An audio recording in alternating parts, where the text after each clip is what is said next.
city was during our trip to Buda. So it is called Buda because it is the boundary of the Bukidnon and Davao Road. It is also known to be the Little Baguio of the South. So very malamig yung temperature doon, kaya siya tinatawag na Little Baguio.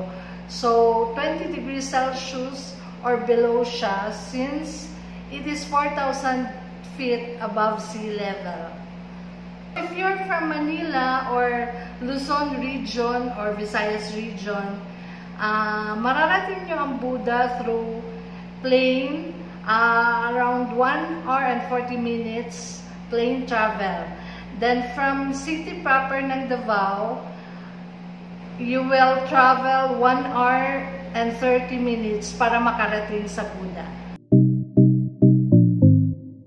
So from Jensan, gumising kami ng 2 a.m. in the morning to prepare for our trip to Buda. So nakarating kami ng Davao around mga 4 a.m. Then nag-travel na naman kami para Buda. And after 1.5 hour, narating namin ang Buda.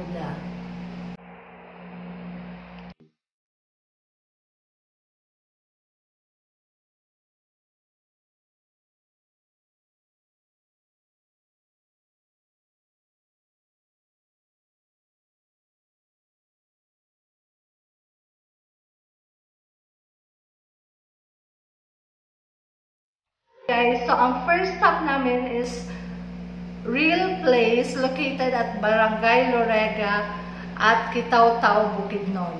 So doon may mini river siya, may hanging bridge. So yung hanging bridge, connecting siya sa main resort papunta sa mga cottages nila.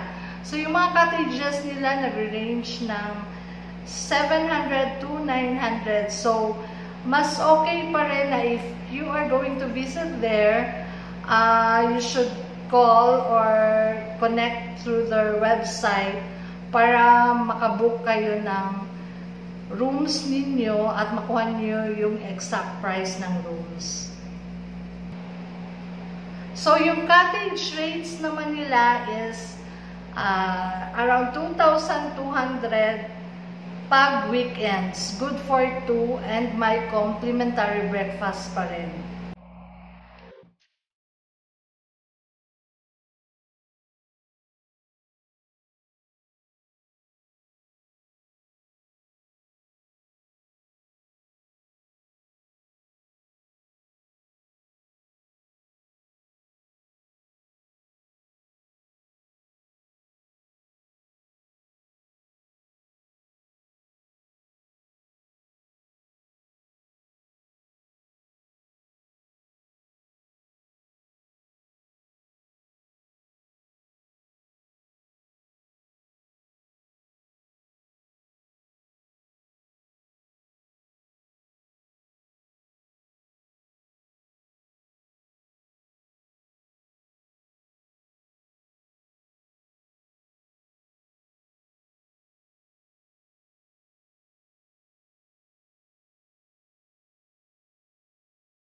Okay, so we travel again for around 20 minutes after ng Seagull Mountain Resort para puntahan yung Eagle Monument.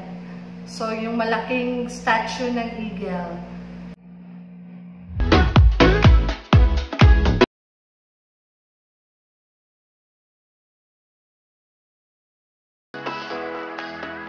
Okay, so that's our trip to Buda. I hope nag-enjoy kayo sa mga pictures and sa mga magagandang tanawin na naipalabas sa video ko.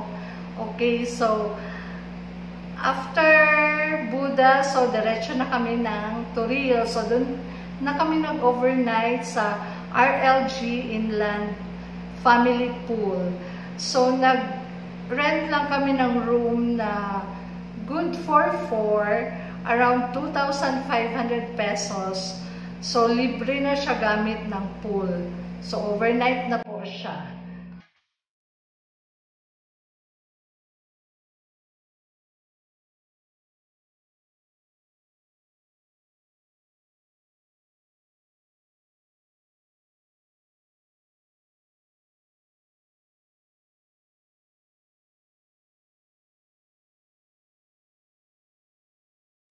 Thank you guys for watching my full video.